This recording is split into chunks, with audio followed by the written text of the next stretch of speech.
Bonjour à tous, nous sommes le dimanche 20 mai, bienvenue sur RTI 1. C'est jour de célébration aujourd'hui pour la communauté chrétienne. La Pentecôte marque la descente de l'Esprit Saint sur les apôtres. Célébration aussi des vertus de l'Esprit Saint pour mieux marcher sous sa conduite. Les musulmans, quant à eux, ont entamé le mois de Ramadan il y a 5 jours. La première dame ivoirienne leur apporte son soutien pour ce mois de jeûne, 4e pilier de l'islam. Dominique Ouattara a offert des vivres pour 50 millions de francs CFA. Plus de 20 millions de Vénézuéliens sont appelés à élire ce dimanche leur nouveau président. 3 candidats sont en lice. Nicolas Maduro vise la réélection et l'opposition a renoncé à participer au scrutin. Merci de nous suivre sur RTI 1 en ce dimanche de Pentecôte. C'est la saison des pluies, des quartiers entiers se retrouvent sous l'eau, des voies sont impraticables et inondées, emportant même des véhicules. Comment prévenir l'inondation? Quelles sont les zones à risque et comment les reconnaître? Quelles sont les mesures prises par le gouvernement? Le conseil technique du ministère de la Construction, du Logement, de l'Assainissement et de l'Urbanisme est avec nous pour nous éclairer sur ce sujet on ne peut plus d'actualité. Bonjour Monsieur Zécré. Bonjour madame. Merci d'être avec nous sur ce plateau. Merci. Nous vous retrouvons tout à l'heure après le point de l'actualité. Merci. Les chrétiens célèbrent aujourd'hui la Pentecôte, c'est la venue du Saint-Esprit, 50 jours après la fête de Pâques. Des images de la célébration à Boaké avec Kouadio Kwame. 50 jours après Pâques, la descente de l'Esprit Saint sur les apôtres. La Pentecôte, c'est voir comment aimer Dieu et mieux porter le fruit de l'Esprit. C'est l'origine de l'Église, en ce sens que le Christ avait promis l'Esprit Saint à ses apôtres et la Pentecôte nous rappelle le jour de cette descente de l'Esprit Saint sur les apôtres. C'est aussi le jour de l'envoi de l'Église en mission, car à partir de cet événement, les apôtres se sont mis en route pour évangéliser les peuples. Prier et toujours prier. L'Esprit Saint, c'est la force nécessaire pour la vie chrétienne. Toujours en prière, recueillis, parce que c'est au Cénacle que les disciples, les apôtres ont reçu cet esprit. Ils étaient en prière. Et le disciple de Christ se doit de mettre un point important sur sa vie de prière. Amour, joie, paix, patience, bonté, bienveillance, fidélité, douceur et maîtrise de soi sont les fruits de l'Esprit Saint. L'Esprit qui fait marcher le disciple de Christ sous sa conduite. La Pentecôte conclut officiellement le temps pascal et donne à l'Église les prémices de sa mission, annoncer la bonne nouvelle de la résurrection du Christ à toutes les nations. Olivier Riebi et Franck Kouadio. Ce dimanche, jour de Pentecôte, l'ambiance est particulière dans les lieux de culte à la paroisse Saint-Ambroise de Mavigne de Cocody et à Saint-Joseph, époux de la gare d'Abobo. Les fidèles sont présents pour célébrer la messe de la Pentecôte. Pour le curé de la paroisse Saint-Joseph, époux d'Abobo-Gare, cette messe contribue au raffermissement de la foi du chrétien et favorise la communion avec les autres pour la cohésion sociale. La Pentecôte est une grande solennité. En effet, 40 jours après sa résurrection, notre Seigneur Jésus-Christ a réuni ses disciples au mont des Oliviers et il a promis l'Esprit Saint en leur disant: ne quittez pas du tout Jérusalem, restez avec ma mère, priant et attendez l'effusion du Saint-Esprit le jour de la Pentecôte. Le message de la Pentecôte est très fort. En effet, nous retenons pour notre monde d'aujourd'hui, pour les hommes et les temps d'aujourd'hui, pour les Ivoiriens et Ivoiriennes en quête de communion, de paix, nous retenons 5 leçons. La Pentecôte, c'est la fête de la communion. En effet, Dieu donne son esprit pour que nous soyons unis entre nous, nous soyons unis avec lui et que le monde soit davantage réconcilié. La Pentecôte a la même ferveur dans les autres confessions religieuses chrétiennes, à l'église méthodiste unique Anna de Cocody-Angré et au temple Le Chandelier de l'église Les Assemblées de Dieu d'Angré.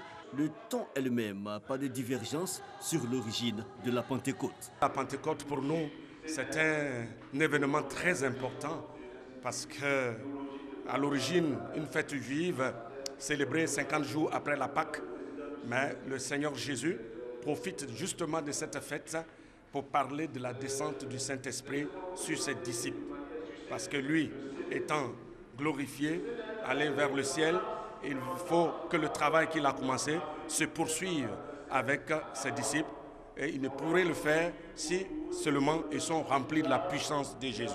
Cette fête, fidèles chrétiens et paroissiens l'ont préparée dans la prière. Leur joie est justifiée face au don de l'Esprit Saint qui leur a été accordé ce jour. C'est la nouvelle naissance du chrétien. Parce que c'est à partir de la Pentecôte que nous recevons tous les dons qui sont cités dans la Bible. L'Esprit Saint est venu apporter aux apôtres et à tous les chrétiens que nous sommes aujourd'hui la force nécessaire d'accéder à la plénitude de la vie à travers les dons qu'il nous envoie et à travers le fruit de sa présence dans notre vie. C'est 50 jours après la Pâque que la Pentecôte est célébrée. Dans l'Ancien Testament, elle commémorait la remise des tables de la loi à Moïse sur le mont Sinaï.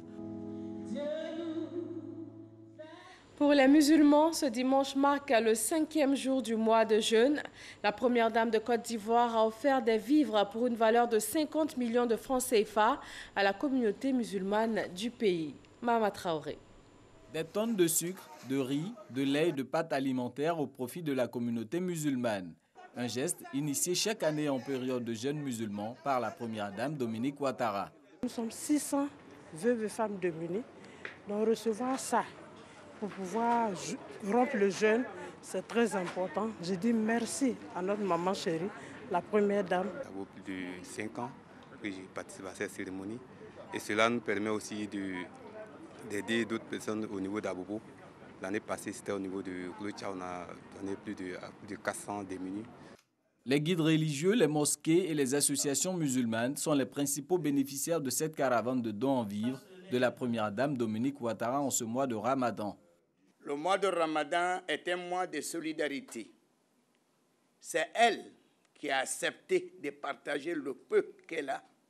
Donc c'est une obligation pour nous de lui dire merci. Nous adressons tous nos remerciements sincères à la première dame que nous appelons affectueusement Fantagbe pour tout ce qu'elle fait et qu'elle continue de faire pour les Ivoiriens et les Ivoiriennes.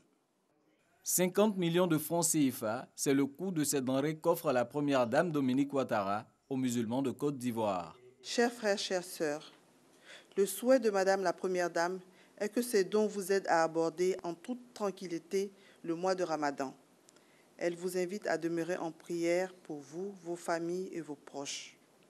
Chers guides religieux, le mois de Ramadan est l'occasion pour vous de nous rappeler le message d'amour, de partage, de pardon et de miséricorde d'Allah envers notre prochain. En plus du district d'Abidjan, les villes de l'intérieur du pays vont également bénéficier de cette caravane de dons en vivres. La journée mondiale de la métrologie est célébrée ce 20 mai. Une manifestation annuelle où plus de 80 pays consacrent l'impact des mesures dans le quotidien. La Côte d'Ivoire s'est engagée à garantir l'exactitude des mesures effectuées sur tout le territoire national. Jean-Luc Bangbo. La journée mondiale de la métrologie célèbre l'anniversaire de la signature de la Convention du Mètre en 1875. Traité qui a permis de poser les fondements d'un système mondial de mesures cohérent pour l'amélioration de la qualité de la vie et la protection de l'environnement. L'impact de la métrologie dans la vie quotidienne, notamment s'agissant du contrôle de la production, de l'évaluation de la conformité des produits, de la mesure des constantes de la santé, de la loyauté dans les transactions commerciales, est aujourd'hui reconnu et incontestable. Un impact qui a amené la Côte d'Ivoire à renforcer son engagement en faveur de la métrologie. La Côte d'Ivoire abrite à l'Institut national polytechnique Houphouët-Boigny de Yamoussoukro le Centre régional de formation supérieure en métrologie de l'UMOA qui ouvre de nouvelles perspectives de qualifications nouvelles au profit de l'employabilité de la jeunesse ivoirienne. En constante évolution, le système international d'unité, tel est le thème choisi pour l'année 2018. Une façon de se préparer aux améliorations à venir dans le domaine de la science et des technologies de la mesure afin de répondre aux besoins des futurs utilisateurs. Pour l'heure, c'est une invite qui est formulée à l'endroit des actuels utilisateurs.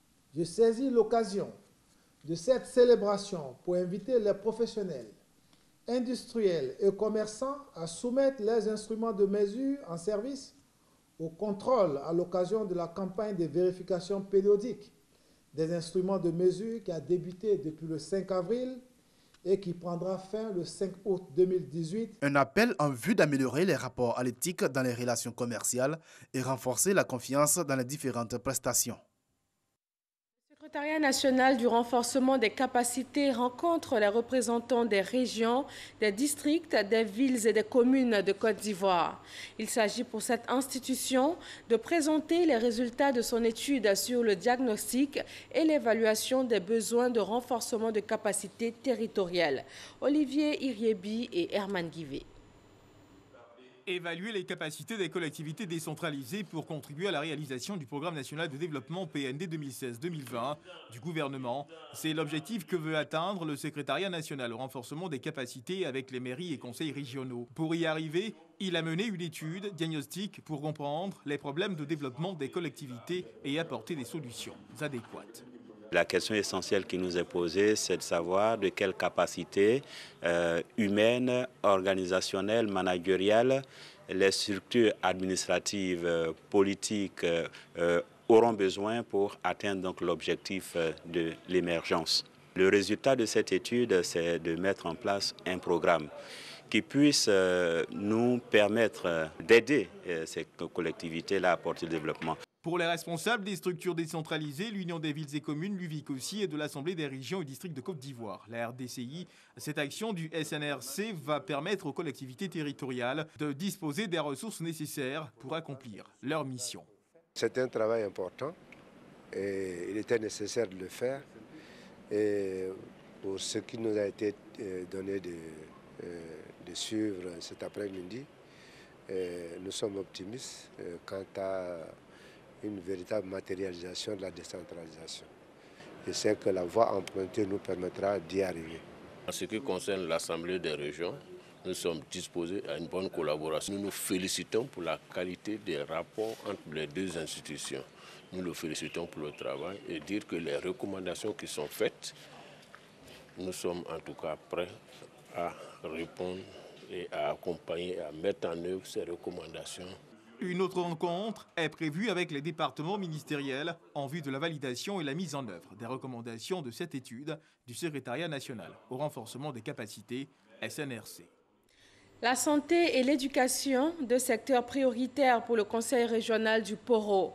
Ce sont un peu plus de 700 millions de francs CFA qui ont été consacrés à la réalisation d'infrastructures sanitaires et scolaires dans toute la région. Kader Sogodogo. Une école primaire, 2 logements pour le personnel de santé à Boron, un centre de santé et un bâtiment de 3 classes équipés à Farakoro, 4 classes au lycée de Dikodougou. Le tout pour un montant d'environ 165 millions de francs CFA pour le département de Dikodougou. À Korogo, 10 salles de classe avec des bureaux et des équipements pour les sous-préfectures de Koni et Karakoro, estimés à environ 80 millions de francs CFA. Sinématiali bénéficie d'un collège moderne à hauteur de 423 millions de francs CFA. Le Conseil régional du Poro matérialise ainsi sa volonté de faire de la santé et de l'éducation ses priorités à travers cet investissement de plus de 700 millions de francs CFA. La région amorce son développement. L'industrie et le tourisme ne seront pas exclus. Nous voulons faire de cette région, comme auparavant, le premier grenier de la Côte d'Ivoire. Nous voulions faire de cette région une région industrielle. Les transformations viennent, les projets sont en cours et nous voulons encore faire de Korogo une destination incontournable pour tous ceux qui viennent ici en Côte d'Ivoire visiter le pays. À la rencontre initiée à l'issue des inaugurations de ces infrastructures, le préfet de la région du Poro, Daouda Ouattara, a félicité le président Tiemoko Yade Koulibaly et toute son équipe pour les efforts consentis au profit des populations. Des actions à perpétuer pour l'intérêt de cette partie du pays, a-t-il indiqué. Dans le domaine de l'éducation, la 5e édition du Prix national du mérite et de l'excellence. Ils ont été les meilleurs au cours des examens à grand tirage session 2017. 27 élèves ont été primés par la ministre de l'Éducation nationale, de l'enseignement technique et de la formation professionnelle. Le reportage de Sephora Zegui. Les meilleurs élèves aux différents examens à grand tirage au titre de l'année 2017 viennent d'être primés par Kandia Kamara, ministre de l'Éducation nationale, de l'enseignement technique et de la formation professionnelle. 3 élèves pour le CEPE et l'entrée en 6e, 3 pour le BPC 12, pour le baccalauréat général et 9 pour le baccalauréat technique. Ils se sont distingués par une moyenne supérieure à 14 sur 20 aux différents examens. Moi, c'est une véritable satisfaction de recevoir ce prix-là parce qu'à travers cela, je vois un peu mes efforts qui ont été récompensés. Je suis très honorée franchement d'avoir reçu ce prix et je suis très contente de mes petites camarades et moi. C'est vraiment un honneur que le ministère s'implique autant dans notre éducation. Je suis très fière de cela et j'encourage vraiment tous mes camarades à travailler autant. Les plus heureux sont les parents d'élèves qui sont venus en grand nombre pour partager ces moments de joie. Lorsque l'enfant travaille, ça fait partie des efforts aussi des parents. Donc vraiment, quand l'enfant travaille, il y a de quoi être encouragé. La 5e édition de la Journée nationale du mérite et de l'excellence est comme les précédentes. L'occasion est toute trouvée pour créer une saine émulation au sein des élèves. La Journée nationale du mérite et de l'excellence a pour mission d'encourager et d'exhorter tous les acteurs de notre système éducatif, en particulier notre jeunesse, à l'amour du travail bien fait, afin d'obtenir des têtes bien faites. Elle a aussi pour rôle de révéler les talents et de les présenter à la nation comme les modèles vers lesquels tout citoyen doit tendre. Chaque lauréat a reçu une médaille, un diplôme, un trophée, un bon d'achat de fournitures scolaires et une enveloppe qui varie de 100 à 300 000 francs CFA.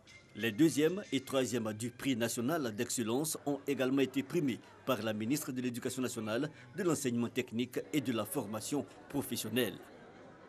Un documentaire illustré de 32 pages a été dédicacé lors du Salon international du livre d'Abidjan, SILA 2018, au jeune public. L'auteur retrace dans un style simple et agréable le parcours historique du premier président de la Côte d'Ivoire, Félix Houphouët-Boigny.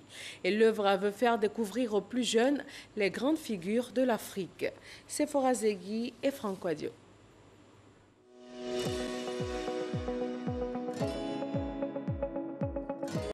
Félix Houphouët-Boigny, le premier président de la Côte d'Ivoire, une série d'albums illustrés mêlant récits et documentaires. L'ouvrage est destiné à faire découvrir au jeune public les grandes figures de l'Afrique et dans cette œuvre de 32 pages, l'auteur retrace dans un style simple et agréable tout le parcours historique de Félix Houphouët-Boigny. Pour mieux captiver les tout-petits, Modibat Daouda Koudjo illustre son ouvrage avec des images attrayantes et colorées.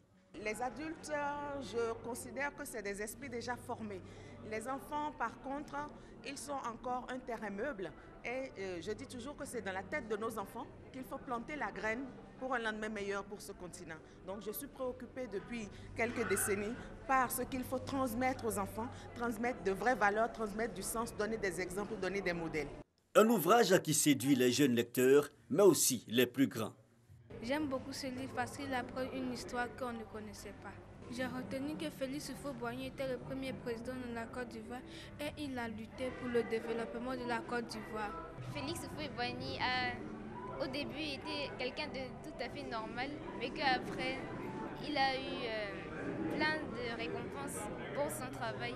Félix Houphouët-Boigny nous a laissé en héritage des valeurs essentielles de paix, de tolérance, de dialogue, d'acceptation de la différence, et eu égard au désenchantement auquel nous sommes confrontés, plus que jamais, nous devons ressourcer nos jeunes âmes dans ce qu'a été le combat de Félix Houphouët-Boigny. La vie de Félix Houphouët-Boigny, un sujet inépuisable, mais l'exercice peut être tenté à Jean-Noël Loukoudonk, secrétaire général de la Fondation Félix Houphouët-Boigny, d'annoncer qu'une suite sera donnée à cette collection. Moudibat Daouda Koudjo, l'auteur, est rédactrice en chef d'un magazine pour enfants. Elle est écrivain, metteur en scène, scénariste et acteur culturel.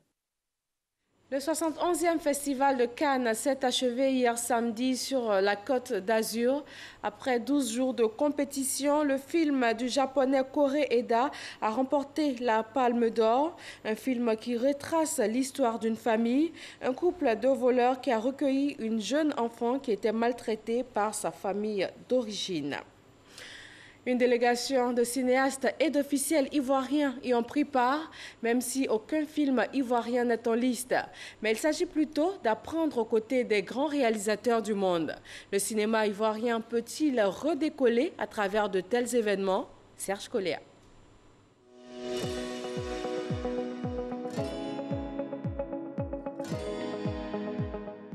Howell Brown et Alain Guikou, deux réalisateurs ivoiriens sur la croisette de Cannes avec certainement des ambitions. Après le mec idéal qui a remporté les talons de bronze au FESPACO, Braquage à l'africaine, je suis là pour mon dernier long métrage qui s'intitule Ligne 19. Alain Guikou, lui, est le maître à penser du téléfilm Brouteur.com. Je peux dire que j'ai eu quand même beaucoup de chance et de la grâce que Brouteur ait plu aux téléspectateurs. On a fait Brouteur 1, c'était galère, Brouteur 2, c'était pas mal, et Brouteur 3, on a monté d'un cran. Malgré quelques lauriers glanés, les deux Ivoiriens, comme la plupart des cinéastes africains, viennent au Festival de Cannes pour nouer des contacts. Et l'objectif, effectivement, c'est de pouvoir participer d'abord à certains festivals ici en Europe et espérer être aussi au prochain FESPACO 2019. À Cannes, l'Afrique est généralement aux abonnés absents dans la compétition officielle. En 71 éditions, à peine une vingtaine de films cités dans les annales du festival. Je pense qu'on doit beaucoup plus produire au niveau de l'Afrique. L'État doit soutenir le cinéma africain. En espérant un jour briller dans le ciel de Cannes, la Côte d'Ivoire s'attelle depuis quelques années à participer activement à cet événement. Nous avons encouragé nos acteurs, nos producteurs, nos réalisateurs à s'inscrire à des masterclass qui sont des formations spécialisées. Autant de choses qu'ils capitaliseront, nous sommes certains, quand ils rentreront au pays. Cette année au Festival de Cannes, l'Afrique positionne seulement 3 films, mais aucun de ces films n'est en compétition pour la Palme d'Or. Du chemin reste à parcourir pour espérer être un jour parmi les meilleurs. Pourquoi la Côte d'Ivoire est-elle absente des grands rendez-vous cinématographiques?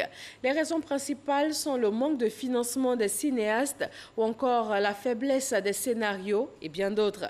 Conséquence directe, les producteurs de films à 35 mm sont en déclin depuis des décennies dans le pays. Mais avec le développement des TIC, les jeunes ont pris le relais par la production de séries télévisées. Isaïo. Le cinéma ivoirien a connu un regain de vitalité du début des indépendances jusqu'à l'orée des années 2000. Pendant des décennies, des cinéastes formés en France et rentrés au pays ont fait rêver le public avec des productions de qualité. On peut citer entre autres Henri Dupac avec Caramel, Désiré Carré avec Visage de femme et Yo Kozloa avec Pétanqui. Écoute Pétanqui, mais qu'est-ce que c'est? Tu me fais appeler, qu'est-ce que tu as? Tu me fais attendre, je suis fatiguée maintenant. Eh bien, écoute, mes responsabilités, qu'est-ce Quelle qu'on responsabilité? fait? N'est-ce pas? Et tu sais très bien la situation que nous traversons. À cette époque, les cinéastes ivoiriens produisaient entre 2 et 3 films par an. Cette vitalité du 7e art ivoirien a permis de remporter 2 étalons d'or du Yenenga au FESPACO, Festival panafricain du cinéma et de la télévision de Ouagadougou. Il n'y a qu'un seul salut, la voie que je vais tracer pour vous, car est Dieu du Christ, mon cousin, ainsi en sera-t-il.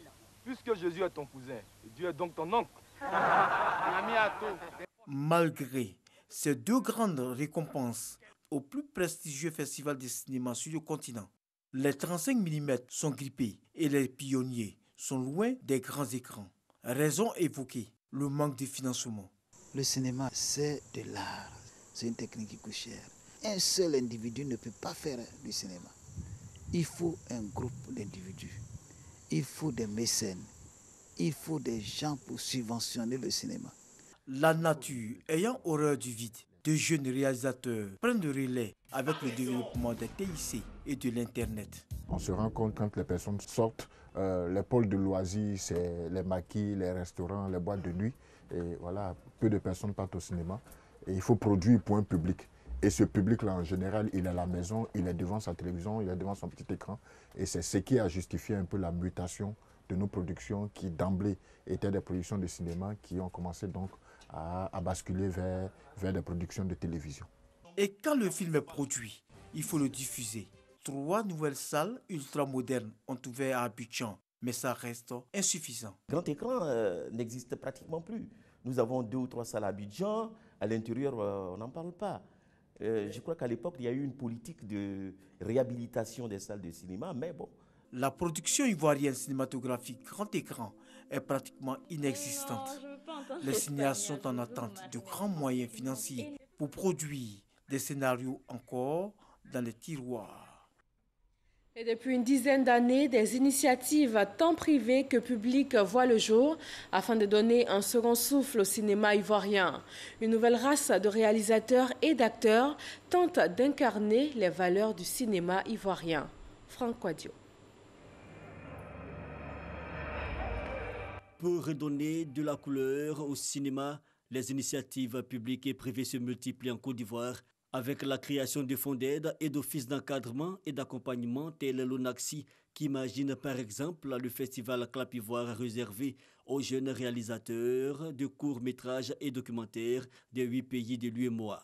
Former la relève, mais surtout créer les conditions de leur expression. À côté, l'initiative du gouvernement avec la mise à disposition d'une salle de cinéma au Palais de la Culture, les professionnels du secteur, face aux longues années de léthargie, ont décidé d'apporter leur contribution.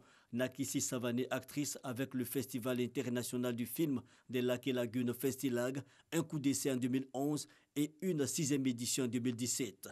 Ivoire Cinétour avec un autre acteur, Guy Kalou en 2016, sillonner les régions et districts du pays et redonner au public l'attrait pour les films estampillés Côte d'Ivoire. Le cinéma ivoirien qui tente donc de refaire surface pour tenir sa place dans les grands rendez-vous, mais surtout dans les habitudes et pratiques sociales des populations vivant en Côte d'Ivoire. Passons du cinéma à la réalité. La Turquie partage son expérience en matière de lutte contre le terrorisme. Une conférence a été animée à Abidjan sur la politique de sécurité turque face à la menace terroriste. Ahmed Traoré et Alexis Ouedraogo. Assassinat de diplomates turcs, apparition du PKK, organisation terroriste après le coup d'État de 1980, attentat du 11 septembre aux États-Unis ou encore printemps arabe, autant de raisons qui ont poussé la Turquie à accentuer sa lutte contre le terrorisme. L'information a été donnée par le professeur Beril Doğulu lors d'une conférence à Abidjan autour du thème « Politique de la sécurité de la Turquie face à la menace terroriste ». Je pense qu'il faut partager avec les autres pays tous les problèmes. Aucun pays ne peut lutter tout seul avec le terrorisme. Il faut réaliser des organisations réelles, pas sur le papier, avec les autres pays. Il faut être commune pour lutter parce que le terror n'est pas un problème national. Le terror est un problème international et il faut lutter au niveau international. Selon l'ambassadeur de la Turquie en Côte d'Ivoire, le pays lutte contre divers types de terrorisme depuis plus d'une quarantaine d'années, et ce, par des mesures militaires et des moyens diplomatiques. La Turquie, elle souffre beaucoup du terrorisme. C'est un fléau qui touche pas seulement la sécurité, mais tous les aspects de la vie des gens. Les autorités turques souhaitent que les deux pays fédèrent leur énergie pour lutter efficacement contre le fléau. Plus de 20 millions de Vénézuéliens sont appelés à élire ce dimanche leur nouveau président. 3 candidats sont en lice. Nicolas Maduro vise la réélection, mais l'opposition a renoncé à participer au scrutin. La date du vote initialement prévue pour décembre 2017 a été reportée à 2 reprises, le pays vivant une situation économique très critique. 1,7 million de personnes ont fui depuis 2 ans en raison de l'hyperinflation et des pénuries de produits de première nécessité dues à l'effondrement des cours du pétrole depuis depuis 2014. Chaque année, la pluie fait des dégâts ici en Côte d'Ivoire. C'est aussi le cas cette année, mais le gouvernement déploie les grands moyens, avec notamment un projet d'assainissement sur la période 2018-2033 pour la rénovation des équipements et la gestion des eaux usées et des eaux pluviales. Le conseil technique du ministère de la Construction, du Logement, de l'Assainissement et de l'Urbanisme nous a rejoints. Rebonjour, Monsieur Tapé-Zécré. Bonjour, madame. Merci de nous rejoindre sur ce plateau. Merci. Alors, 2 morts et de nombreux dégâts matériels, des désagréments dus à la pluie, encore des victimes comme chaque année. Y a-t-il une solution véritable à ce problème, Monsieur Zécré? Merci, madame. Au nom du ministre de la Construction, du gouvernement, pour l'occasion que la été nous donne, on vous remercie. Merci à vous. Hélas pour les morts, mais effectivement, le gouvernement a pris donc, le problème depuis le départ, donc à bras le corps. Depuis 2011, le gouvernement a mis en place une lettre de politique sectorielle et a procédé à la création de l'Office national d'assainissement du drainage. Cette organisation a permis aux partenaires d'accompagner donc le pays. Dans ce cadre, par exemple, pour la maîtrise des eaux, la Banque mondiale a aidé le pays à travers le PRICI pour maîtriser les eaux du côté, par exemple, de la Rivera 2, qu'on appelait anciennement Carrefour, la rue qui passe sur l'artiste Alpha Blondy. L'eau, donc il n'y a plus d'inondation dans ces lieux. C'est donc la Banque mondiale qui a financé ça. La Banque mondiale a aidé la Côte d'Ivoire à mesurer les eaux, même au niveau de l'Indénier, en faisant des bassins tampons qui permettent aujourd'hui de stopper les sables et les déchets qui arrivent. Et continuant ces efforts, là-bas donc a aidé la Côte d'Ivoire à réaliser des bassins en amont donc de Carrefour, 4 nouveaux bassins, 3 bassins qui existaient qui ont été réhabilités au niveau du Zoo, au niveau de Agban, au niveau de Paye Est, Paye Ouest, au niveau du plateau de Cuy, Est et Ouest, tout ça, tous ces ouvrages-là pour permettre la maîtrise vraiment de l'eau de pluie qui tombe. C'est vrai qu'au niveau de Carrefour l'Indénier, depuis 3 ou 4 ans, le Carrefour ne s'inonde plus, il n'y a plus de déchets qui restent, mais hélas, cette fois-ci, bon, les hauteurs de pluie qui sont tombées, comme la météo l'a précisé, qui dépasse vraiment le niveau d'alerte de 500 mm, qui sont allés au-delà de 600, même pratiquement 1 mètre. Donc, on fait que l'eau est passée par Sud-Ouest et 1 heure après ou 2 heures après, l'eau est partie. Des efforts sont faits, pardon, du côté de Akwaba, le Carrefour ici ne s'inonde plus, même à Koumassi, et ainsi de suite. Là, au niveau du Banco, anciennement, la rue se coupait pour se rendre à Yopougon quand il pleuvait, mais depuis plusieurs années, la circulation est fluide maintenant. C'est dû vraiment aux efforts conjugués vraiment de tous les membres du gouvernement qui font des efforts pour que l'eau puisse être maîtrisée. D'accord. Au-delà de ces zones, il y a quand même des endroits où l'eau reste toujours, où la pluie continue de faire des dégâts, mais les causes sont connues. Hein. En général, les canalisations sont inexistantes ou obstruées. Pourquoi est-ce qu'on attend la saison des pluies pour mener des grandes actions, pour essayer de mettre fin à cela? Non, les grandes actions existent tout au long de l'année, en fait. Tout au long de l'année, par exemple, les occasions à faire les travaux de pré-saison dont on parle, c'est depuis janvier que nous avons commencé dans les quartiers pour curer les canaux, les caniveaux, les ouvrages. Mais hélas, ce qu'on remarque, c'est que ce qui bouche vraiment les canaux, c'est qu'il y a une certaine volonté de déposer les gros tas d'ordures, les déchets solides, les pneus, les carcasses des climatiseurs, des ventilateurs, et tout ça qui sont déposés.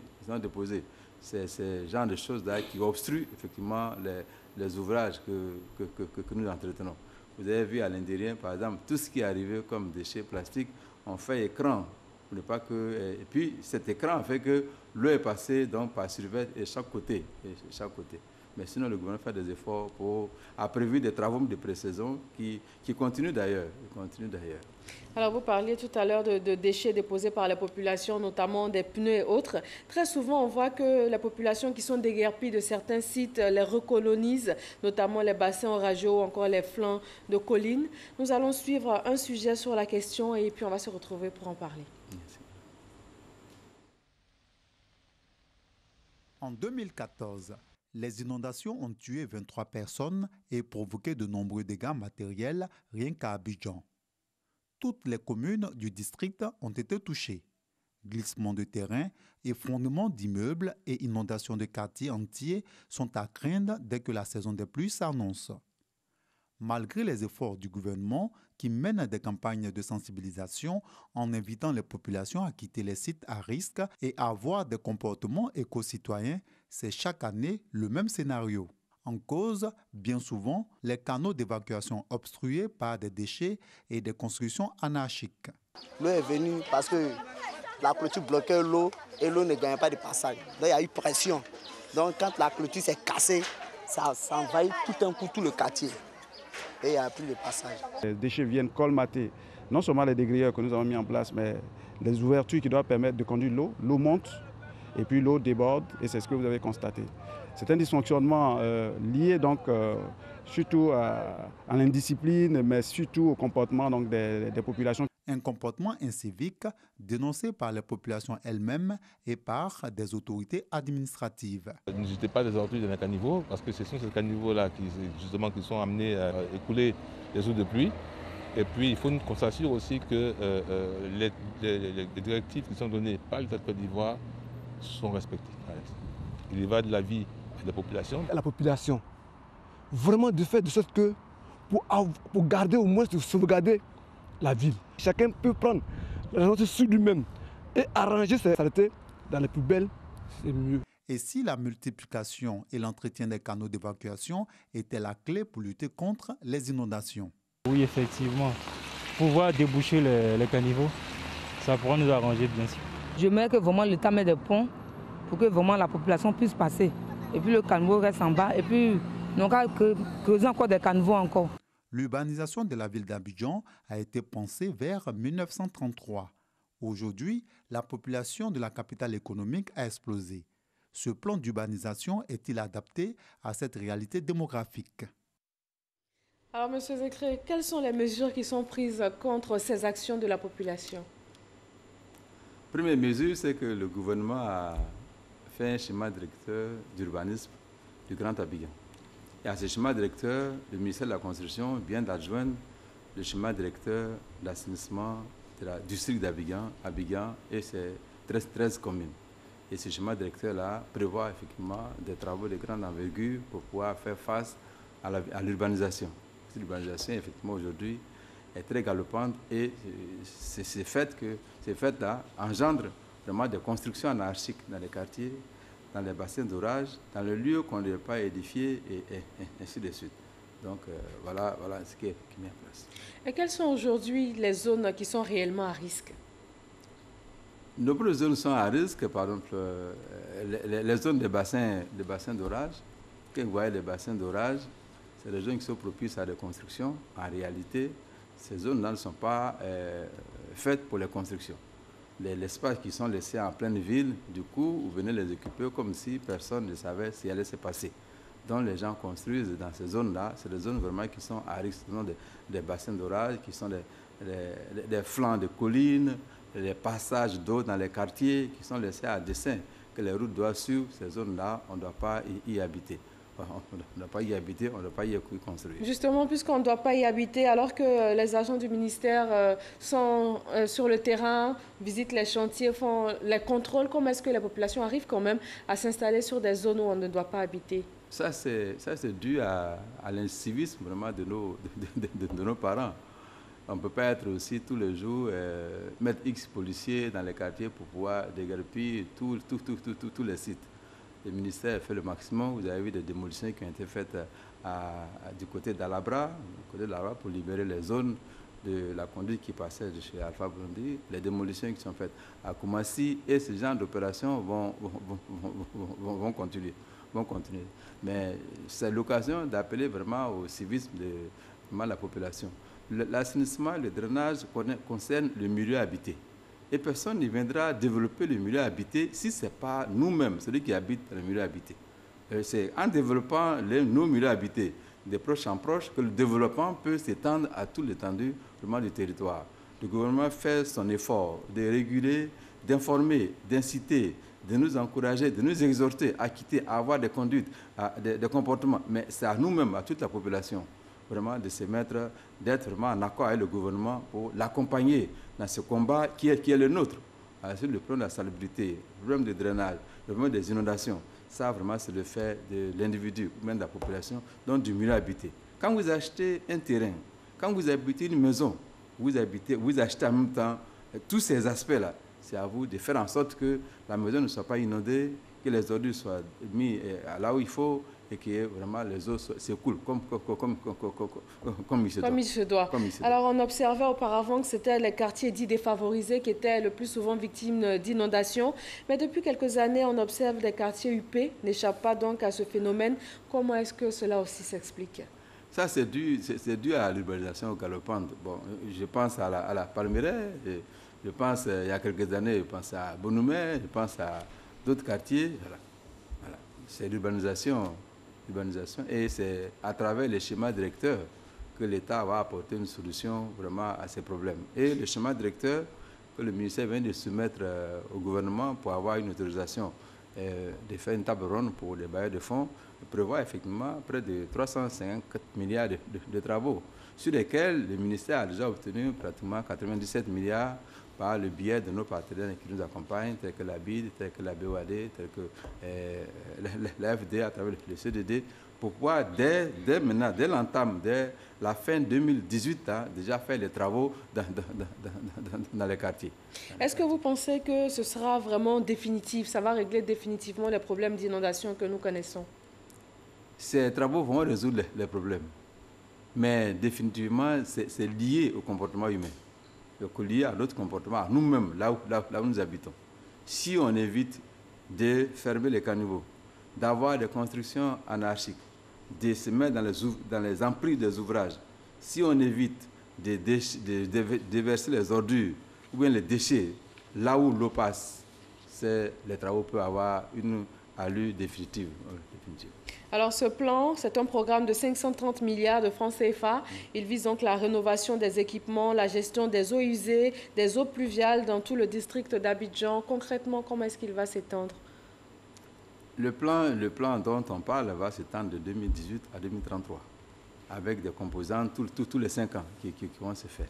La première chose, c'est que le ministère est en train de, effectivement, pour faire face à ce plan-là, pour accompagner les investissements par des modes d'entretien qui conviennent, le ministère est déjà en train de renégocier le contrat d'affermage qui lie l'État à la SODECI, pour que, effectivement, quand les ouvrages sont faits, les prises en compte soient effectives sur le terrain.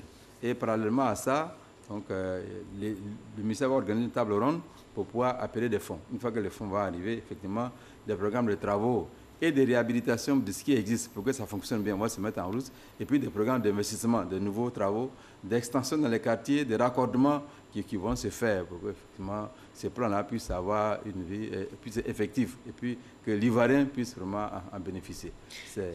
Il faut que l'Ivoirien en bénéficie. Vous avez beaucoup parlé de l'action de l'homme. Nous sommes en plein dans la saison des pluies. Quel est le message que nous pouvons faire passer pour que chacun pose l'acte qui convient pour ne pas se retrouver dans un milieu inondé? En tout cas, au nom du ministre de la Construction, tout, le PC Crise a été lancé, le plan ORSEC a été déclenché par plusieurs ministres. Et humblement, à leur nom, c'est pour inviter vraiment nos frères à ne pas déposer les ordures dans les passages de l'eau, à ne pas déverser les ordures dans les caniveaux, dans les canaux. Ceux qui habitent les bassins, les points bas, les flancs de collines, c'est les inviter à la suite du gouvernement à quitter ces zones-là le temps vraiment du passage de la pluie, des pluies qui vont se faire. On a connu des pluies exceptionnelles pendant les quelques jours qui sont passés, mais les pluies vont encore continuer jusqu'à 2 ou 3 mois. Il vaut mieux avoir une conduite de prudence. C'est l'occasion de inviter donc nos parents, nous tous, à écouter les messages. Dans ce cadre-là, par exemple, dans le cadre du PC Crise, à mobiliser tous les acteurs, y compris les maires, pour que des messages radio, des messages en langue soient passés dans les quartiers et ainsi de suite, pour que vraiment de proche en proche, la communication, la sensibilisation puissent atteindre vraiment le moindre des Ivoiriens, pour que chacun puisse être vraiment en alerte, comme nous tous, pour qu'on ne soit pas surpris par les pluies. Merci, M. Zécré. C'est sur cet appel à la prudence que nous allons nous séparer. Merci à vous. Merci à tous de nous avoir suivis. Ce journal est terminé. Je vous retrouve à 18h et à 20h, toujours sur RTI 1.